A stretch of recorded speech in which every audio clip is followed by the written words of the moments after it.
అది చూసిన తర్వాత విత్ కన్సెన్సస్ ఆ రోజు గ్రీన్ ఫీల్డ్ రాజధాని విజయవాడ గుంటూరు మధ్యలో ఉంటుందని డిక్లేర్ చేశాం.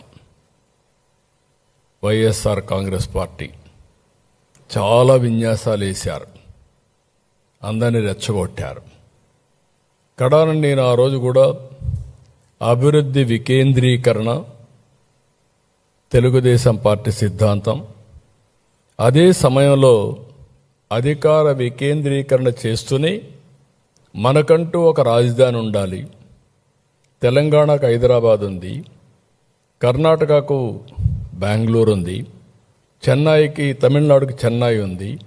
అలాంటి రాజధాని నగరం ఉంటే తప్ప భవిష్యత్తు లేదనే ఉద్దేశంతో మనం సంకల్పం చేశాం. ఆ సంకల్పమే 2 ప్రాంతాలకి,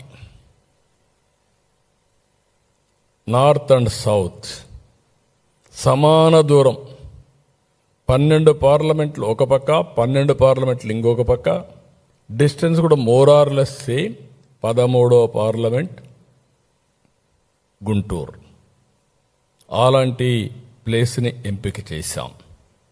ఒక్కసారి ఆ రికార్డ్స్ మీరు పోతే ఏమేం చెప్పారు. చిన్న రాష్ట్రం అయిపోయింది, విభేదించడం నాకు ఇష్టం లేదు, అదే సమయంలో 30,000 ఎకరాలు కావాలి, అలాంటివి ఉంటే నాకు అబ్జెక్షన్ లేదు అని చెప్పి ఎక్కడైతే కనెక్టివిటీ, నీటి లభ్యత, భూమి, ఇక్కడ రాజకీయ చైతన్యం అన్నీ కూడా ఇక్కడ ఎప్పటి నుంచో జరిగిన ప్రాంతాన్ని మనం ఒక సంస్కృతి సాంప్రదాయాలకు నిలమైన ప్రాంతాన్ని మనం ఎంపిక చేశాం.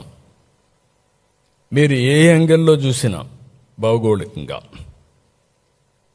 ఒక హిస్టారికల్గా, వనరుల పరంగా హైదరాబాదుకు నీళ్లు లేకపోతే ఎన్నో సంవత్సరాలుగా వారానికి ఒక్కసారి నీళ్లు ఇచ్చేవాళ్ళం.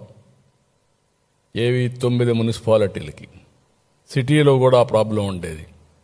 ఏం చేయాలన్నా పరిష్కారం చేయలేక చాలామంది ఇది చేస్తే గండిపేట ఎండిపోతే ఆ రోజు నేను ఎట్టి పరిస్థితిలో ఇవ్వాలని నాగార్జున సాగర్ నుంచి మొట్టమొదటిసారిగా ధైర్యం చేసి 1 సంవత్సరం నీళ్లు తీసుకుపోయి హైదరాబాద్కి ఇచ్చాం. ఇక్కడ ఆ సమస్య లేదు, అన్ని నీళ్లు కానీ అన్నీ ఉండే పరిస్థితి వచ్చింది. దీనికి ఒక హిస్టరీ ఉంది.